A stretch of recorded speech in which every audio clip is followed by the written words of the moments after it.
Now in today's video, we're going to talk about how you can onboard your clients. Now I don't like wasting time with providing values and carrying things on, so we're going to jump straight into it. Number one, turn on your webcam. If you have a webcam, please turn it on. If you have a camera, your phone, whatever you need to do, turn it on, because this allows your client, your lead, the people that you are nurturing a relationship with, to put a face behind the name. The person that they've been talking to on the phone, the person that has been sending emails, it gives them a chance to see that person, to resonate with them, to build a relationship with them. Now you can keep it open to them to not turn on their webcam, but it's important for you to turn yours on. Set the example, lead by example. You onboard. Now after you've turned on your webcam, make sure that you present yourself well. Present yourself in a way that represents your brand, represent who you are as a person. It will establish the relationship between you and your client. Now, number two, set an agenda for what the onboarding meeting will be about. All right, so what we're gonna do is, first we're gonna set up a TikTok account. Then we're gonna go over setting up how we can implement and connect your pixel to Shopify. Then we're gonna talk about your payment method and your verification for your number for your TikTok account. Then we're going to make sure that we have all the creatives that we need. We're gonna come to an agreement. We're going to look at the website that you have so that we can work on optimizing your page so that you have the best results. And then we're going to hit the ground running with the video creatives that perform the best for you. Once you have that in place, you can possibly open the floor up. Is there anything else that you like to cover that I didn't state? And then they can say, yes, I like to cover these. These are a few things I brought to the meeting. These are a few things that I did research on. I'd love to see how you feel about them. Perfect. What we'll do is, after we cover these things that I mentioned first, I will most definitely open the floor up to anything that you have. Set the pace. You are the person that is giving value to the client. So you start by setting the pace. They aren't giving value to you. I mean, they are, but not in the sense of a service, right? You're doing a service to them. You set the tone, you set the pace on how you want this meeting to go. Now, as you're going through your agenda, things will happen. So number three is simple. Go through your agenda. Go through what you set out for the customer.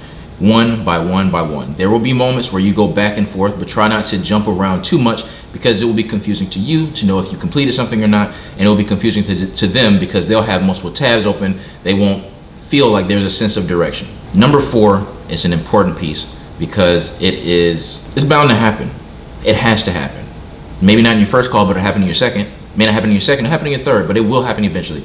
Conflicts are going to arise, whether it be verbal conflicts based on something that you and the client don't agree on in the onboarding meeting, things that they weren't aware of, things that they didn't know that they had to do. Things may come up that you can't control or they can't control, like problems with the internet, problems with payment methods, problems with access to certain accounts that may not go through in certain moments. Things will happen, things will arise. How can you, on the spot, deal with it? Now, number five, open the floor up. Now, what I mean by open the floor up, make it available for them to speak to you. Make it an option, and give them the freedom to speak. Give them the freedom and comfortability to ask questions, because at the end of the day, business, especially lead gen businesses, are purely relationships. Can I convey my message, my solutions, my service to you, and do you find value in what I provide? And we need to have a relationship where I work well with you, because in the eyes of the client, you have one purpose, and it is whatever your service is. So make sure that you provide that service to them very well and professionally. On the same end, your goal is to provide value to them. But if you can build a relationship, whether it's more open in communication, whether it's more relaxed, regardless of what it is, whether based on your brand and what you want to represent and how you want to make your clients feel, it is important to build a relationship by opening the floor up and allowing them to speak. One thing that I've learned from jobs that I've had, as well as working with clients, people want to touch you. And I don't mean that literally. People want to have access to you. People want to know that if something comes up, I can reach you and it will be solved. I want to know that if I reach out to you at any given time, that you'll be able to work on or figure out the solution, whether you do it in that moment or by the next time we speak. I want to know that I have trust in you and there's a relationship built based on the principles and professionalism that you provided to me. So open the floor up, make people comfortable, because at the end of the day, it is a relationship based on business. But the key word is it's a relationship. If you can talk with your friend, you can talk with business people, because they're still people. And lastly, provide value. And I mean that in the sense of, people are gonna have concerns, people are gonna have worries, doubts within your onboarding call. They're gonna have questions, and be able to answer them honestly. Sometimes you can say, I do not know, but I will get that information back to you. I don't have the answer to that, but I will find it out. Or you can provide the value if you know it. You can say, this is what I think, But to make sure I'm concrete in my answer, let me look this up and get back to you after the meeting, and I'll send you an email, right? You can be honest, you can be transparent. And that's what building a relationship is, tying back into the last point, making it a relationship, making it open for both of you to be honest and transparent, so that at the end of the day, there is trust built between the two of you. So provide value. They're gonna have thoughts, they're gonna have worries, they're gonna have things that they say, I don't like, I do like, and you can comfort them, because at the end of the day, you're trying to nurture a relationship between two businesses, two entities that want to work together and provide each other services. Now, number 7 is not on there, but just wrapping it up. Knowing when to stop talking, knowing when to close the meeting. You don't want to be on every meeting where it's a 30-minute meeting, but you're taking it on an hour and a half because you don't know how to wrap the meeting up. Close it.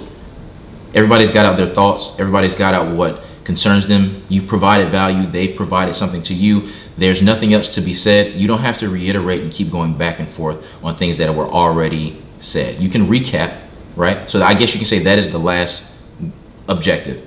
To recap what was said. Make sure that you and the client are both aligned on what will happen in the next steps. So recap what was done in this meeting. We took care of X, Y, and Z. Now moving forward, what we'll do is X, Y, and Z, and I'll get back with you by the end of the day or at this set date, and we can move forward and come together so we can agree on moving forward with the business and services that I'm going to offer you. And that is how you handle an onboarding meeting. Now, with those steps, what I'll do at the end is place an onboarding meeting, and I'll show the different pieces of the parts that I spoke about so that you can see how I'm pulling them together.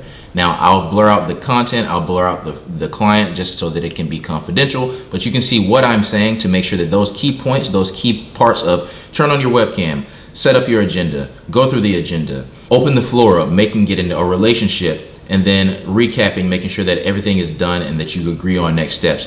I will show those pieces of my onboarding call and just show you that that is what I actually do.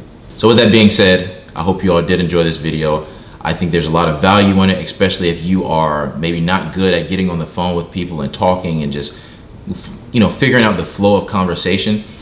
This video can help so that you can onboard your clients with a flow, with a structure. And of course, things will change. You have to be quick on your feet and be able to pivot. But generally speaking, that is a structure to an onboarding call that I believe will give you a lot of success when you are bringing on new clients. So I hope you all enjoyed the video.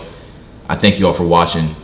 And if you want to see more content, please slap the like button, comment if you have any questions, and we'll see you in the next one.